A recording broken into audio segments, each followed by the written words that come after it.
Hi മക്കളെ, ഒരു big breaking news ഉണ്ട്. കേരള ഹയർ സെക്കൻഡറി, അതായത് +1-ലെയും +2 മക്കളുടെയും ഈ വർഷത്തെ മോഡൽ എക്സാമിന്റെയും ഫൈനൽ എക്സാമിന്റെയും ഡേറ്റുകൾ ഒഫീഷ്യലായി വന്നു കഴിഞ്ഞിട്ടുണ്ട്. വളരെ പെട്ടെന്ന് തന്നെ ഡേറ്റിലേക്ക് പോവാം. അതിനു മുമ്പ് ഒരു കാര്യം ഞാൻ നിങ്ങളോട് പറയാം. ഇത് കേൾക്കുമ്പോൾ നിങ്ങൾക്ക് മനസ്സിലൊരു ആന്തൽ ഉണ്ടാവില്ലേ? അത് വേണ്ട മക്കളെ. നിങ്ങൾ എന്താണോ സ്വപ്നം കണ്ടത് ആ സാധനത്തിലേക്ക് കിട്ടാനുള്ള മുഴുവൻ കാര്യങ്ങളും ഈ ചാനലിൽ ഞങ്ങൾ നിങ്ങൾക്ക് പ്രൊവൈഡ് ചെയ്യുന്നതായിരിക്കും. സോ ഇപ്പം തന്നെ എന്ത് ചെയ്യുക, ചാനൽ സബ്സ്ക്രൈബ് ചെയ്യുക. അത് മാത്രം നിങ്ങൾ ചെയ്താൽ മതി. നിങ്ങൾ പേടിക്കേണ്ട, എഡ്യൂപോർട്ട് കൂടെ ഉണ്ടാവും. സോ മോഡൽ എക്സാം ഇന്ന് എന്താ പറയുക, മുഴുവൻ വിദ്യാർത്ഥികൾക്കും, അതായത് SSLC ആയിക്കോട്ടെ, +1ഉം +2 ആയിക്കോട്ടെ, മോഡൽ എക്സാം ഈ ദിവസങ്ങളിലാണ് നടക്കുക എന്നാണ് പറഞ്ഞിട്ടുള്ളത്. അപ്പോൾ അതുകൊണ്ട് തന്നെ 17 മുതൽ 27 ഫെബ്രുവരി വരെ ആയിരിക്കും നിങ്ങളുടെ മോഡൽ എക്സാമിന്റെ സമയം ഉണ്ടാവുക.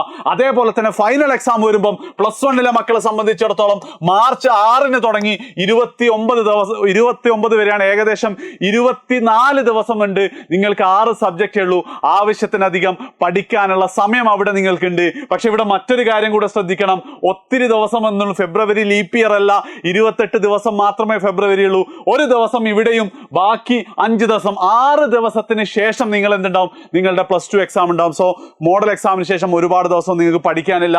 അതേപോലെ തന്നെ +2 മക്കളെ സംബന്ധിച്ചിടത്തോളം മാർച്ച് 3-ന് തന്നെ പരീക്ഷ തുടങ്ങും, 26-ന് അവസാനിക്കും. കാരണം നിങ്ങൾക്ക് അതിനുശേഷം ഒരുപാട് എൻട്രൻസ് എക്സാമുകൾ ഉള്ളത് കൊണ്ടായിരിക്കാം ഒരു 3 ദിവസം നേരത്തെ ആക്കിയത്. അപ്പൊ ഇതിന്റെ പ്രശ്നം വരുന്നത് നിങ്ങൾ നോക്കുക, 27 കഴിഞ്ഞിട്ട് ഒരു ദിവസം ഫെബ്രുവരിയിലും ബാക്കി 1ഉം 2ഉം കഴിഞ്ഞിട്ട്, അതായത് 3 ദിവസത്തിന് ശേഷം നിങ്ങളെ സംബന്ധിച്ച് എന്തുണ്ടാവും, നിങ്ങളുടെ +2 ഫൈനൽ എക്സാം ഉണ്ടാവും. അതിൻ്റെ ഇടയ്ക്ക് ഇംപ്രൂവ്മെന്റ് എഴുതുന്ന കുട്ടികൾക്ക് ഭൂരിഭാഗവും ഈ ദിവസങ്ങളിൽ തന്നെ +1 ഇംപ്രൂവ്മെന്റ് എക്സാം ഉണ്ടാവും. അപ്പൊ ടെൻഷൻ അടിക്കണോ ചോദിച്ചാൽ അടിക്കേണ്ട ആവശ്യമൊക്കെ ഉണ്ട്.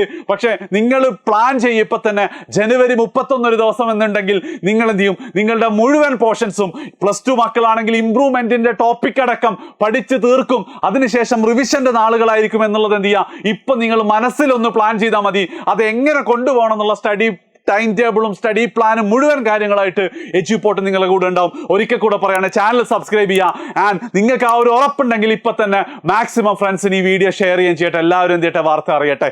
Bye bye.